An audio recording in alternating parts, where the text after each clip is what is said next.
Well, hello and welcome to another episode of Critical Weight Theory.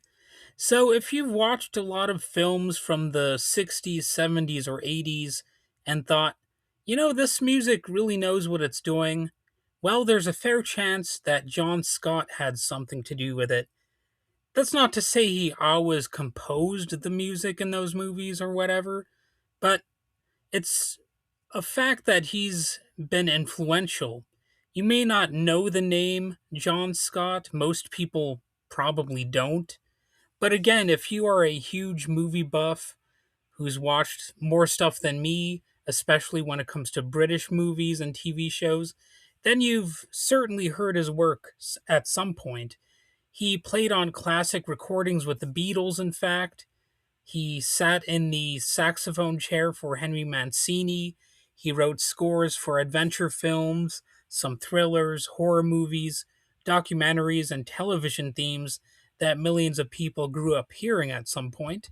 So, this is the story of John Scott in a way. I mean, it's not a full bio, but I'm doing a little glimpse at who he was.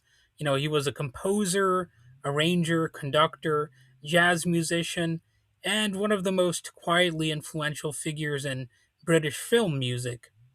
So, John Scott was born Patrick John Michael O'Hara Scott on November 1st, 1930, in Bishopston, Bristol, England.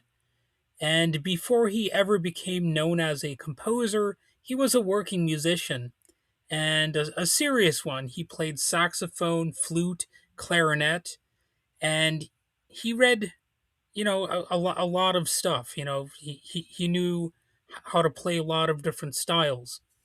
And one small detail says a lot about his career. John Scott played the flute on the Beatles' 1965 recording, You've Got to Hide Your Love Away. So that's him in that track, quietly threading through one of the most famous bands in history. And it's an example of one of those spots where you might have heard him without knowing that.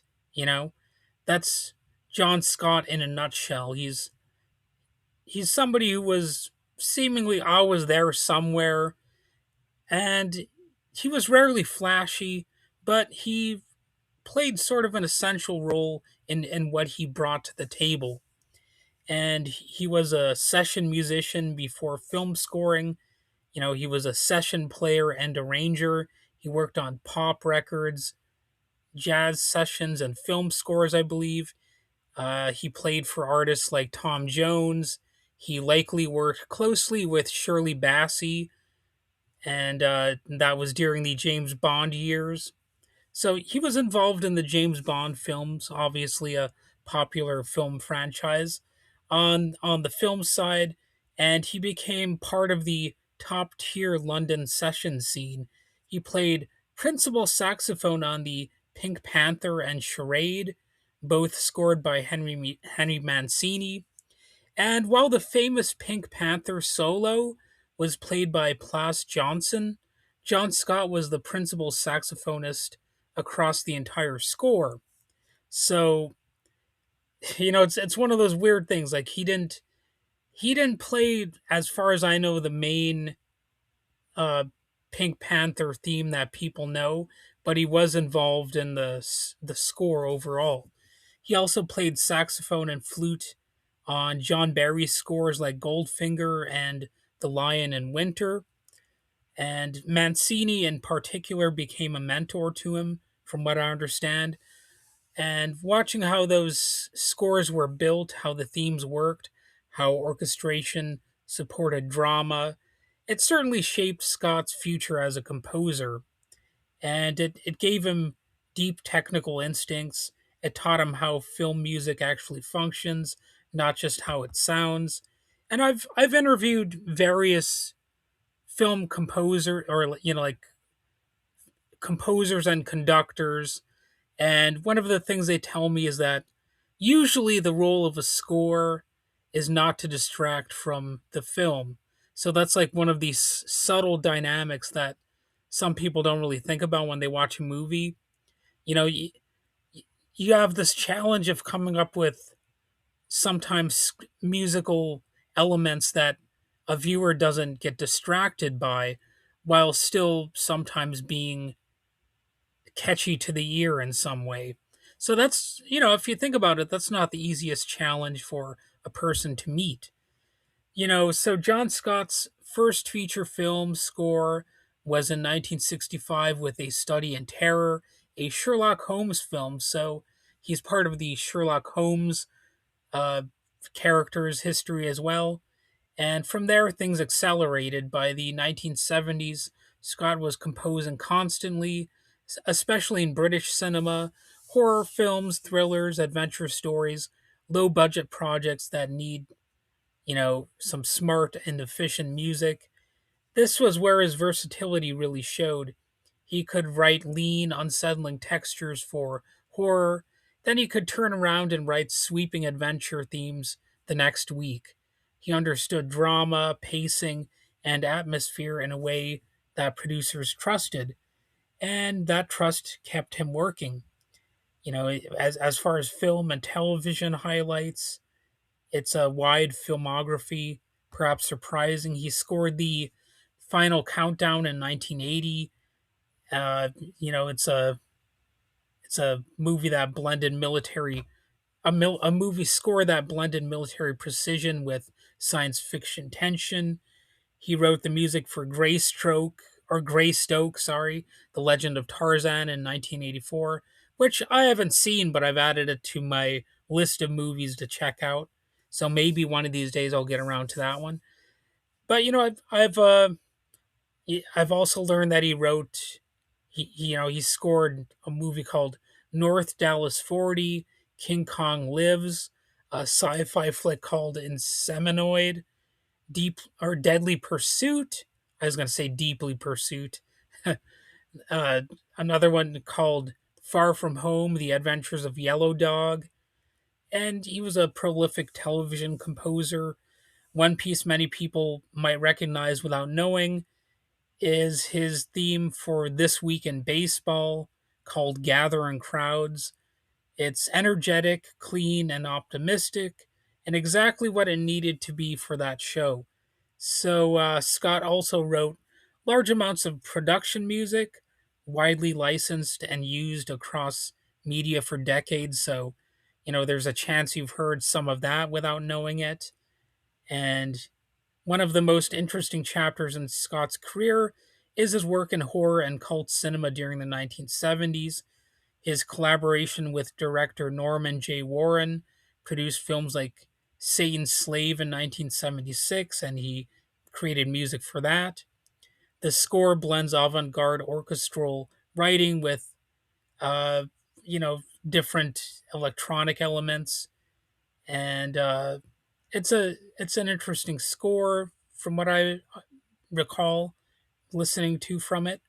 And he also scored The People That Time Forgot, where he had these grand adventurous themes, big melodies, a clear structure, music that takes the story seriously even when the genre doesn't always get that sort of respect. I did check that score out on YouTube.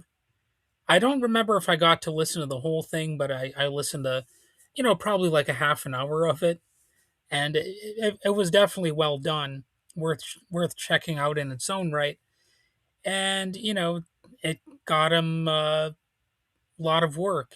These successful scores, and John Scott doesn't have a single signature sound in the way that some composers do. Like Danny Elfman, I can often sort of instantly recognize one of his compositions, but he's not quite like that. And that's part of why he's sometimes overlooked, I think. He does have control, and he can adapt to different genre demands. He understands orchestration, he understands drama, he knows when music should lead and when it should get out of the way. And that practicality earned him respect in the industry, but it didn't necessarily make him a household name. He's not as well known as John Williams, for example. And he won multiple not any Emmy awards for his TV and documentary work, from what I understand. And directors trusted him, producers trusted him, Musicians respected him. And Jerry Goldsmith once joked about how the industry often chases what's exploitable instead of what serves the drama. And Scott, for the most part, stayed focused on the drama. So his career, it was broad. He wrote a bunch of stuff. I guess he did concert music as well. He conducted major orchestras like the London Philharmonic and the Royal Philharmonic. And he founded 305 Records to release his own film scores at a time when many of them would otherwise have just disappeared. Now, because I'm not sure exactly if that record company is still thriving or whatever, but it did help preserve the music. He also helped establish the Hollywood Symphony Orchestra Society, dedicated to preserving and celebrating film music as an art form. So he's one of those composers whose influence is bigger than his name recognition. You hear him in the professionalism of British film scoring, in the way genre films can still sound intelligent, and the bridge between jazz musicianship and, the orchestral craft. He moved easily between pop, jazz, film, and classical music without treating any of them as lesser forms. And he's a composer who did the work, did it well, and just kept going.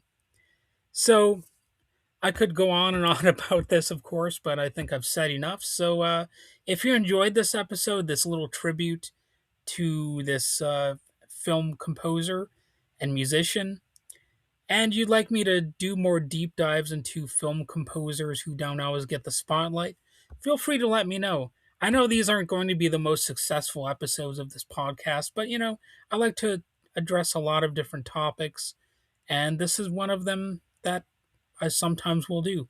So, you know, John Scott's story isn't just about one man, of course, it's about the kind of craftsmanship that holds the industry together.